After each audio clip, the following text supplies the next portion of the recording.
Escape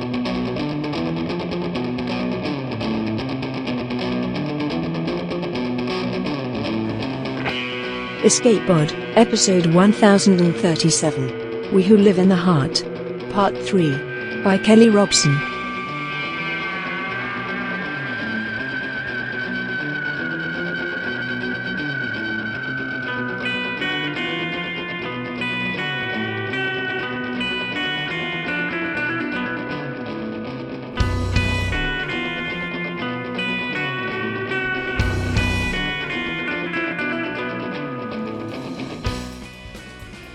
Hi everyone, welcome to Escape Pod, the weekly science fiction podcast. I'm Alasdair, your host, and this week's story is the final part of a story written by Kelly Robson.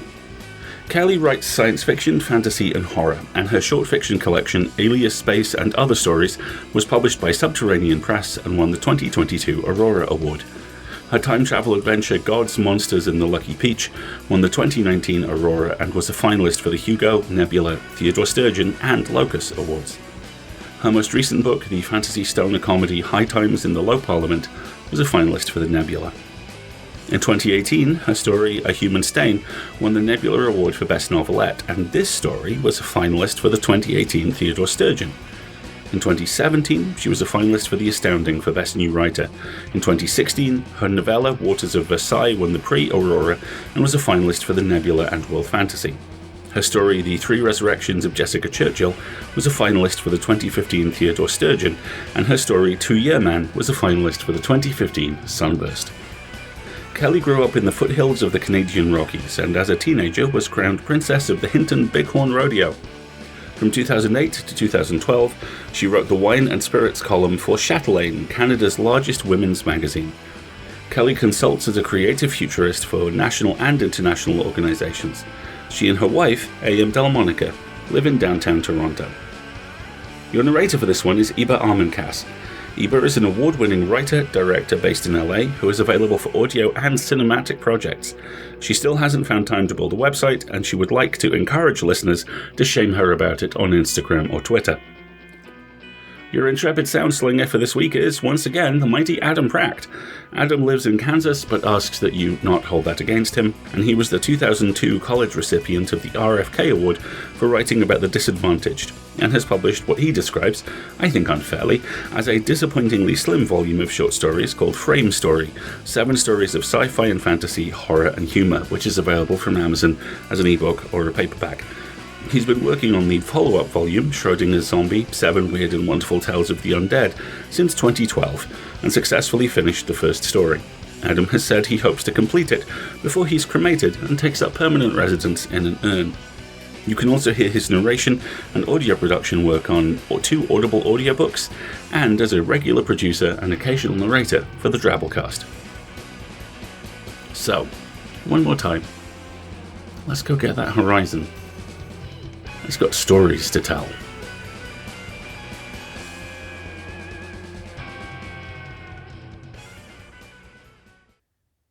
Once we're in the equatorial stream, we ride the wind until we get into the right general area. Then we wipe off the appetite suppressor, and the hunger sends us straight into the arms of the nearest electrical storm. The urge to feed is a powerful motivator for most organisms.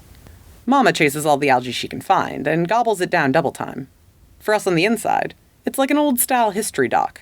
Everyone stays strapped in their hammocks and rides out the weather as we pitch around on the high seas. I always enjoy the feeding frenzy. It gets the blood flowing. I'd just settled to enjoy the wild ride when Ricci pinged me. 2 crews tried surgical interventions on the regenerated tissue. Let me know what you think, okay? Maybe now we can convince them to let you help. The message was accompanied by bookmarks to live feeds from the supply ships. The first feed showed a whale wedging itself backwards into a crevasse, its petals waving back and forth as it wiggled deeper into the canyon-like crack in the ice. The other feed showed a whale scraping its main valve along a serrated ridge of ice. Its oval body stretched and flexed, its bladders bulged. Its petals curled inward and then snapped into rigid extensions as the force of its body crashed down onto the ice's knife edge. Inside both whales, tiny specks bounced through the sinuses. I could only imagine what the crew was doing. What I would do in that situation. If they wanted to live, they had to leave. Fast. A chill slipped under my skin. My fault. If those whales died, If those crews died, I was to blame. Me alone. Not the two crews. They were obviously desperate enough to try anything. I should have contacted them myself and offered whatever false apology would get them to accept my help. But chances are it wouldn't have changed the outcome, except they would have had me to blame. Another entry in my list of crimes. Frost spread across my flesh and raised goosebumps. I tugged on my hammock's buckle to make sure they were secure against the constant pitching and heaving, dialed up the temperature, and snuggled deeper into my quilt. I fired up my simulation model and wandered through the towering mountains of pseudoneural tissue, pondering the problem, delving deeper and deeper through the chains of crystallized tissue until they danced behind my eyelids, swirling, stacking, combining, and recombining. I was nearly asleep when I heard Ricci's voice. "Hey, Doc, can we talk?" I thought I was dreaming. But no, she was right outside my hammock, gripping the tethers and getting knocked off her feet with every jolt and flex. Her goggled and masked face was lit by a mad flurry of lights from the bolts coruscating in every direction just beyond the skin. "Are you nuts?" I yanked open the hammock seal. "Get in here." She plunged through the electrostatic barrier and rolled to the far side of my bed. When she came up, her hair stood on end with static electricity. "Whoa." She swiped off her goggles and breather, stuffed them in one of the hammock pouches, and then flattened the dark nimbus of her hair with her palms and grinned. "It's wild out there." I pulled my quilt up to my chin and scowled. That was stupid. "Yeah, I know, but you didn't pick me back. This is an important situation, right? Life or death." I sighed. If you want to rescue people, there are vocations for that. Don't we have a duty to help people when we can? Some people don't want to be helped. They just want to be left alone. Like you? Nothing you're doing is helping me, Ricci. Okay. But if we can figure out a way to help, that's good too. Better than good. Everyone wins. Lying there in my hammock, facing Ricci sprawled at the opposite end and taking up more than half of the space, I finally figured out what kind of person she was. You're a meddler, Ricci. A busybody. You were wasted in the sciences. You should have studied social dynamics and targeted a career in one-on-one social work. She laughed. Listen. I held up my hand, palm up. She took it right away, didn't hesitate. Her hand was warm, almost feverish. If you want to stay in the crew, you have to relax, okay? We can't have emergencies every week. None of us are here for that. She squeezed my hand and nodded. A little excitement is fine, once in a while, I continued. Obviously, this is an extraordinary situation. But if you keep looking for adventure, we'll shunt you back down to Jane without a second thought. She twisted the grip into a handshake and gave me 2 formal pumps. Then she reached for the hammock seal. She would have climbed out into the maelstrom if I hadn't stopped her. "You can't do that," I yelled. "No wandering around when we're in a feeding frenzy. You'll get killed. Kill us too if you go through the wrong bladder wall." She smiled then, like she didn't believe me, like it was just some excuse to keep her in my hammock. And when she settled back down, it wasn't at the opposite end. She snuggled in right beside me, companionable as anything, or even more. "Don't you get lonely, Doc?" she asked. "Sometimes," I admitted. "Not much." Our hammocks are roomy, but Ricci didn't give me much space, and though the tethers absorbed movement, we were still jostling against each other. "Because you don't need anybody or anything." Her voice in my ear, soft as a caress. "Something like that." "Maybe. Eventually, you'll change your mind about that." What happened next wasn't my idea. I was long out of practice, but Ricci had my full and enthusiastic cooperation. Down below ground, I was a surgeon, and a good one. My specialty was splicing neurons in the lateral geniculate nucleus. My skills were in high demand. So high, in fact, that I had a massive support team. I'm not talking about a part-time admin or social facilitator. Anyone can have those.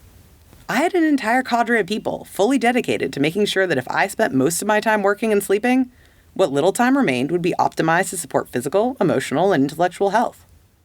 All my needs were plotted and graphed. People had meetings to argue, for example, over what type of sex best maintained my healthiest emotional state, and once that was decided, they'd argue over the best way to offer that opportunity to me. That's just an example. I'm only guessing. They kept the administrative muddle under veil. Day to day, I only had contact with a few of my staff, and usually I was too busy with my own work to think about theirs.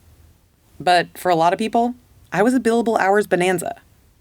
But despite all their hard work, Despite the hedonics modeling and best practice scenarios and time-tested decision trees, I burned out. It wasn't their fault. It was mine. I was, and remain, only human. I could have just reduced my surgery time. I could have switched to teaching or coaching like other surgeons. But no. Some people approach life like it's an all-or-nothing game. That's me. I couldn't be all, so I decided to become nothing. Until Breachy came along, that is. When the storm ended, the two of us had to face a gauntlet of salacious grins and saucy comments. I don't blush, or at least not much. Breachy had put the spark of life in a part of me that had been dark for far too long. I was proud to have her in my crew, in my hammock, in my life. The whole hab gave us a hard time. The joke that gave them the biggest fits, and made even Vula cling helplessly to the rumpus room netting as she convulsed with laughter, involved the two of us calling for evac and setting up a creche in the most socially conservative hab down below ground. Something about imagining us swathed in religious habits and swarming with crechies tweaked everyone's funny bones. Breachy weathered the ridicule better than me. I left to fill the water kegs, and by the time I returned, the hilarity had worn itself out. The 8 of us lounged in the rumpus room, the netting gently swaying to and fro as we drifted in the bright directional light of the aquapause. Water spilled off the skin and threw dappled shadows across the room. Vula had launched the media drones, and we'd all settled down to watch the feeds. More than once, I caught myself brainlessly staring at Ricci, but I kept my goggles on so nobody noticed. I hope. 200 kilometers to the northwest and far below us, the 17 remaining whales congregated in the swirling winds above a dome-shaped mesa that calved monstrous sheets of ice down its massive flanks. A dark electrical storm massed on the horizon, with all its promise of rich concentrations of algae, but the whales didn't move towards it, just kept circling and converging, plucking at each other's skin. 300 kilometers west lay the abandoned corpses of 2 whales, their deflated bladders draped over warped sinus skeletons half buried in slush. Our media drones got there too late to trap the whales' death throes, and I was glad. But Vula and Boosh trapped great visuals of the rescue, showing the valiant supply ship crews swooping in to pluck brightly colored body bags out of the air. Maybe the crews put a little bit more of a spin on their maneuvering than they needed to, but who could blame them? They rarely got a job worth bragging about. One of Boosh's media broker friends put the rescue feeds out to the market. They started getting good play right away. Boosh fired up the media licensing statement into the middle of the room. The numbers glowed green and flickered as they climbed. "Look at those fees," she said. "This will underwrite our power consumption for a couple of years." "That's great, Booshy," I murmured and flicked the statement out of my visual feed. Night was coming, and it presented a hard deadline. If the whales didn't move before dark, they'd all die. Ricci moved closer to me in the netting and rested her cheek on my shoulder. I turned my head and touched my lips to her temple, just for a moment. I was deep in my brain simulation, working on the problem. But I kept an eye on the feeds. When the whales collided, I held my breath. As the bladders stretched and bulged, I cringed, certain they'd reached their elastic limit and we would see a whale pop. Its massive sinuses rupture, its skin tear away, and its body plunged to splatter on the icy surface below. But they didn't. They bounced off each other in slow motion and resumed their aimless circulation. Hours passed. Eddie got up, extruded a meal, and passed the containers around the netting. Chara and Treasure slipped out of the room. Vula was only half present. She was working in her studio, sculpting maquettes of popped bladders and painfully twisted corpses. Eddie yawned. "How long can these whales live without feeding?" I forced a stream of breath through my lips, fluttering the fringe of my bangs. I don't know. Indefinitely, maybe, if the crews can figure out a way to provide nutrition internally. If they keep their whales fed, maybe they'll just keep stumbling around, crashing into each other. Vula's voice was slurred, her eyes unfocused as she juggled multiple streams. "I'm more worried about nightfall, actually," I said. Ever since we dragged ourselves out of my hammock, Ricci had been trying to pry information from emergency response up on the beanstalk, from the supply ship crews who were circling site, and from the whale crews. They were getting increasingly frantic as time clicked by, and keeping us informed wasn't high on their list of priorities. I rested my palm on the inside of Ricci's knee. "Are the other crews talking to you yet?" She sat up straight and gave me a pained smile. "A little. I wasn't getting anywhere, but Jane's been giving me some tips." That woke everyone up. Even Vula snapped right out of her creative fugue. "Is Jane helping us?" Chara asked, and when Ricci nodded, she demanded, "Why are you keeping her to yourself?" Ricci shrugged. "Jane doesn't know anything about whales." "If she's been helping you, maybe she can help us too," said Eddie. "Yeah, come on, Ricci, stop hogging Jane." Boosh raked her fingers through her hair, scraping it into artful tufts. I want to know what she thinks of all this. All right, Ricci said. I'll ask her. A few moments later, she fired Jane's feet into the room and adjusted the perspective so her friend seemed to be sitting in the middle of the room. She wore a baggy black tunic and trousers, and her hair was gathered into a ponytail that draped over the back of her chair. The pinnas of her ears were perforated in a delicate lace pattern. Treasure and Chara came barreling down the access sinus and plunged through the hatch. They hopped into their usual spot in the netting and settled in. Jane waved at them. We're making you an honorary crew member, Eddie told Jane. Ricci has to share you with us. We all get equal Jane time. I didn't agree to that, said Ricci. Fight over me later, when everyone's safe, Jane said. I don't understand why the other crews are delaying evacuation. Who would risk dying when they can just leave? Everyone laughed. This cadre self-selects for extremists. Eddie rotated her finger over her head, encompassing all of us in the gesture. People like us would rather die than back down. I guess you're not alone in that, said Jane. Every hab has plenty of stubborn people. But unlike them, we built everything we have, I said. That makes it much harder to give up. Looks like somebody finally made a decision, though. Ricci maximized the main feed. Jane wheeled around to join us in the netting. Glowing dots tracked tiny specks across the wide mesa, pursued by flashing trails of locational data. Vula's media drone zoomed in, showing a succession of brightly colored hard-shelled body bags shunting through the main valves. Sleet built up along their edges, quickly hardening to a solid coating of ice. Quitters, Treasure murmured under her breath. Jane looked shocked. If you think you know what you'd do in their place, you're wrong, I said. Nobody knows. I'd stay, Treasure said. I'd never leave Mama. Chara grinned. Me too. We'll die together if we have to. Boosh pointed at the two of them. If we ever have to evacuate, you two are going last. Jane's expression of shock widened, then she gathered herself into a detached and professional calm. Ricci squeezed my hand. The supply ships want to shuttle some of the evacuees to us, instead of taking them all the way up the beanstalk. How many can we carry? I checked the mass budget and made a few quick calculations. About 20. More if we dump mass. I raised my voice. Let's pitch and ditch everything we can. If it's not enough, we can think about culling a little water and feedstock. Is everyone okay with that? To my surprise, nobody argued.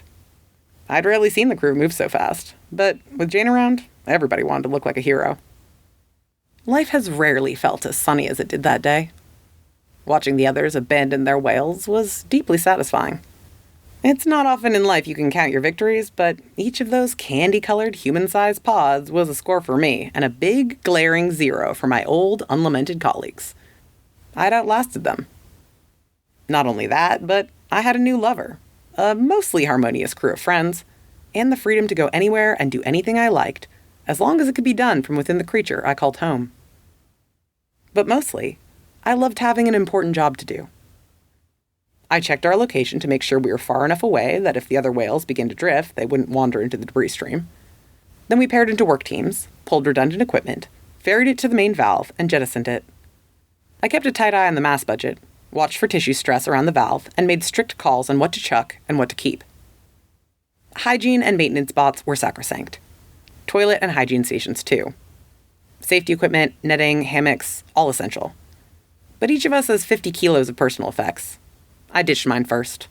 Clothes, jewelry, mementos, a few pieces of art. Some of it real artisan work, but not worth a human life. Vula tossed a dozen little sculptures, all gifts from friends and admirers. Eddie was glad to have an excuse to throw out the guitar she'd never learned to play. Treasure had a box of ancient, hand-painted dinnerware inherited from her creche. Absolutely irreplaceable. But they went too. Chara threw out her devotional shrine. It was gold and took up most of her mass allowance, but we could fab another. We even tossed the orang bot. We all liked the furry thing, but it was heavy. Boosh stripped out its proprietary motor modules and tossed the shell. We'd fab another, eventually. If we'd had time for second thoughts, maybe the decisions would have been more difficult. Or maybe not. People were watching, and we knew it. Having an audience helped us cooperate. It wasn't just Jane we were trying to impress. Boosh's media outlet was gathering a lot of followers. We weren't just trapped in the drama anymore. We were part of the story. Boosh monitored our followership, both the raw access stats and the digested analysis from the PR firm she'd engaged to boost the feed's profile. When the first supply ship backed up to our valve and we began pulling body bags inside, Boosh whooped. Our numbers had just gone atmospheric. We were a clown show, though. 8 of us crowded in the isthmus sinus, shuttling body bags, everyone bouncing around madly and getting in each other's way. Jane helped sort us out by monitoring the overhead cameras and doing crowd control. Me, I tried not to be an obstruction while making load-balancing decisions. Though we'd never taken on so much weight at once, I didn't anticipate any problems. But I only looked at strict mathematical tolerances. I'm not an engineer. I didn't consider the knock-on effects of the sudden mass shift. In the end, we took on 38 body bags. We were still distributing them throughout the sinuses when Ricci reported the rescue was over. That's it. The cargo ships have 45 body bags. They're making the run to the beanstalk now. Is that all? If the ships are full, we could prune some more feedstock. Everyone else is staying. They're betting their whales will move. When the last body bag was secured so it wouldn't pitch through a bladder, I might have noticed we were drifting towards the mesa. But I was too busy making sure the new cargo was secure and accounted for. I pinged each unit, loaded their signatures into the maintenance dashboard, mapped their locations, checked the data in the mass budget, created a new dashboard for monitoring the new cargo's power consumption, consumables, and useful life. Finally, I cross-checked our manifest against the records the supply ships had given us. That was when I realized we were carrying 2 members of my original crew. When Ricci found me, I was pacing the dorsal sinus, up and down, arguing with myself. Mostly silently. If you're having some kind of emotional crisis, I'm sure Jane would love to help, she said. I spun on my heel and stomped away, bouncing off the walls. She yelled after me. Not me, though. I don't actually care about your emotional problems. I bounced off a wall once more and stopped, both hands gripping its clear ridged surface. No? I asked. Why don't you care? Because I'm too self-involved. I laughed. Ricci reached out and ruffled her fingers through the short hair on the back of my neck. Her touch sent an electric jolt through my nerves. Maybe that's why we get along so well, she said softly. We're a lot alike. Kissing while wearing goggles and a breather is awkward and unsatisfying. I pulled her close and pressed my palms to the soft pad of flesh at the base of her spine. I held her until she got restless, then she took my hand and led me to the rumpus room. Boosh lounged in the netting, eyes closed. Booshy is giving a media interview, Ricci whispered. An agent is booking her appearance and negotiating fees. If we get enough, we can upgrade the extruder and subscribe to a new recipe bank. I pulled a bulb out of the extruder. She'll be a hero of the hab. You could wake him up, you know. Wake up who? I asked, and took a deep swig of sweet caffeine. Your old buddies, in the body bags. Wake them up. Have it out. I managed to swallow without choking. No, I don't think so. Maybe they'll apologize. I laughed a little too hard, a little too long, and only stopped when Ricci began to look offended. We can't wake them up, I said. Where would they sleep until we got to the beanstalk? They can have my hammock. She saddled closer. I'll bunk with you. We kissed then, and properly. Thoroughly. Until I met Ricci, I'd been a shrunken bladder. Nobody knew my possible dimensions. Ricci filled me up. I expanded, large enough to contain whole universes. No, they're old news. I kissed her again, and ran my finger along the edge of her jaw. It was another life. They don't matter anymore. Strange thing was, saying those words made it true. All I cared about was Ricci, and all I could see was the glowing possibility of a future together, rising over a broad horizon. Twilight began to move over us. We only had a little time to spare before we recalled the media drones, wiped off the appetite suppressant, and left the other crews to freeze in the dark. We gathered in the rumpus room, all watching the same feed. Whales circulated above the mesa. Slanting sunlight cast deep orange reflections across their skins, their windward surfaces creamy with blowing snow. Inside, dark spots bounced around the sinuses. If I held my breath, I could almost hear their words, follow their arguments. When I bit my lip, I tasted their tears. More than 100 people, Jane said. I still don't understand why they decide to commit suicide. A few maybe, but not so many. Some will evac before it's too late. Woola shrugged, and as for the rest, it's their own decision. I can't say I would do anything different, and I hope to never find out. I shivered. Agreed. It doesn't make sense, Jane said. Someone must be exercising duress. Nobody forces anyone to do anything out here, any more than they do below ground. said Treasure. Yeah, said Chara. We're not Creshies, Jane. We do what we want. Jane spluttered, tried to apologize. It's okay, Eddie told her. We're all upset. None of us really understand. The whales might still move, said Boosh. They can spend a little time in the dark, right, Doc? I set a timer with a generous margin for error and fired it into the middle of the room. 8 minutes, then we have to leave. The other whales will have a little bit more than 30 minutes before they freeze at full dark. Then their bladders burst. Chara and Treasure pulled themselves out of the netting. We're not watching this, Chara said. If you want to hang overhead and root for them to evac, go ahead. We all waved goodnight. The two of them stumped away to their hammock, and silence settled over the rumpus room. Just the whoosh and murmur of the blades and the faint skiff of the wind over the skin. A few early stars winked through the clouds. They seemed compassionate somehow, understanding. Looking at those bright pinpoints, I understood how on ancient Earth, people might use the stars to conjure gods. I put my arm around Ricci's shoulders and drew her close. She let me hold her for 2 minutes, no more. Then she pulled away. I can't watch this either, she said. I have to do something. I know. I drew her hand back for a moment and planted a kiss on the palm. It's hard. Bula nodded, and Jane too. Eddie and Boosh both got up and hugged her. Eleonora kept her head down, hiding her tears. The electrostatic membrane crackled as Ricci left. Do you know some of the people down there, Doc? Asked Jane. Not anymore, I said. Not for a long time. We fell quiet again, watching the numbers on the countdown. Ricci had left her shadow beside me. I felt her cold absence, something missing that should have been whole. I could have spied on her, see where she'd gone, but no, she deserved some privacy. The first little quake shuddering through the sinuses told me exactly where she was. I checked our location, blinked, then checked it again. We were right over the mesa, above all the other whales, all 17 of them. Wind, bad luck, or instinct had brought us here, but did it matter? Ricci, her location mattered. She was in the caudal stump with the waste pellets and the secondary valve. No. Ricci, no. I slapped my breather on and I launched myself out of the rumpus room, running aft as fast as I could. Don't do that. Stop. I lost my footing and bounced hard. You might hit them. You might kill them. When I got to the caudal stump, Ricci was just clicking the last pellet through the valve. If we'd dumped them during the pitch and ditch, none of it would have happened. But dry waste is light. We'd accumulated 10 pellets, only 5 kilograms, so I hadn't bothered with them.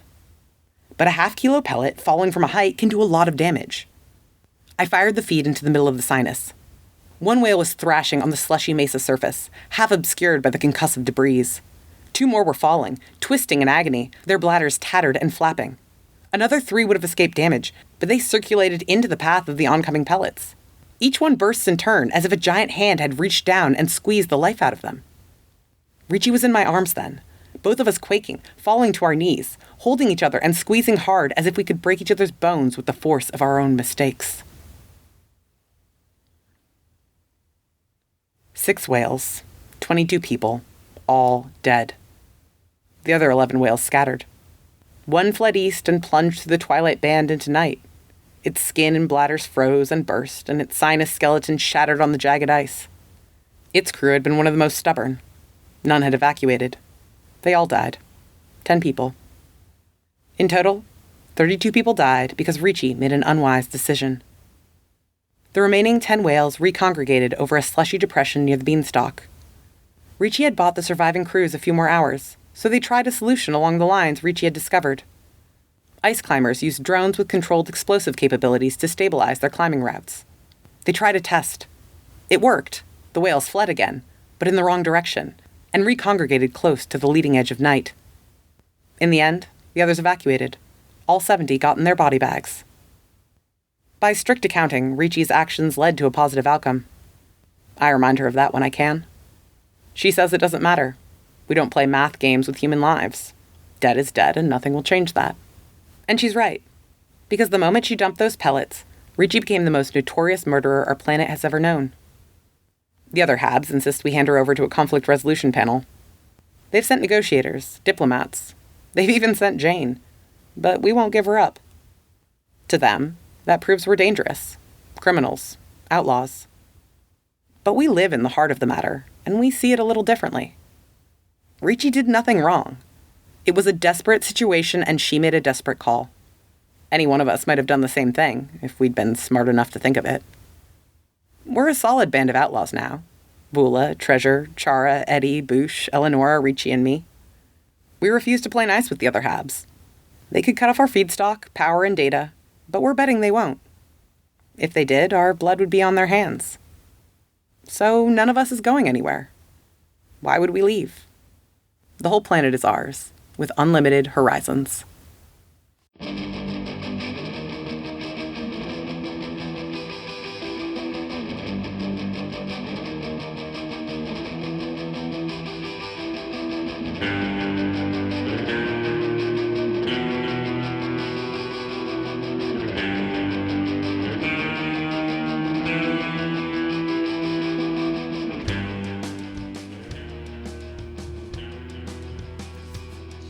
Am I asking too many questions, Doc? We've come a long way from there, and at the same time, no distance at all. Richie's outsider status means they occupy a quantum superposition in the story and in the ethics of this remarkable world. They make a good call. They make it for the right reasons. They help. They kill so many people. They're a hero, a murderer, an outcast, a partner, loveless and worthy of nothing but love, every opinion and perspective possible picking its way across society, the way Doc, Richie and the rest pick their way around the whale. I hate that this happens. I love that this sort of complexity, this collision, once again happens. This time it's pressure and hope, inexperience and brutal reality, and the horrifying, literal collision of small objects, large creatures, and physics. One of the first notes I made for this story was individuality as defiance, and that's doubly true by the time we get here. That sense of rising to the occasion and how sometimes, through no fault but circumstance, you aren't enough, or it doesn't go right enough, is heartbreaking and omnipresent and so well depicted. I love the line about the supply ship crew's hot dogging, because why wouldn't you? I love too that our crew's heroism is defined by their pragmatism. They'll help. They'll get paid. But this line is where the story lives for me. If you think you know what you would do in their place, you're wrong. I said, nobody knows. It's not that the stories we tell ourselves about who we are wrong. It's just that they need beta readers. Robson has such a kind view of people, and I adore that this line echoes so hard throughout the rest of the story and the ending especially. This is a story about everyone doing their best, everyone moving outside their comfort zone, and it mostly working. Small choices with massive consequences, individual people heading for the same horizon in an infinity, a cacophony of directions. A horizon that is always there, but never quite there enough. The agony of that and the joy of another chance to get it right in the company of the people you love. Brilliant work. Thank you, everyone. On to the subject of subscribing and support. Escape Pod has long survived on donations alone, and even though there's ads now, subscribing through our Patreon remains the best way to ensure we can keep doing this, and we love doing this, and you guys love hearing it.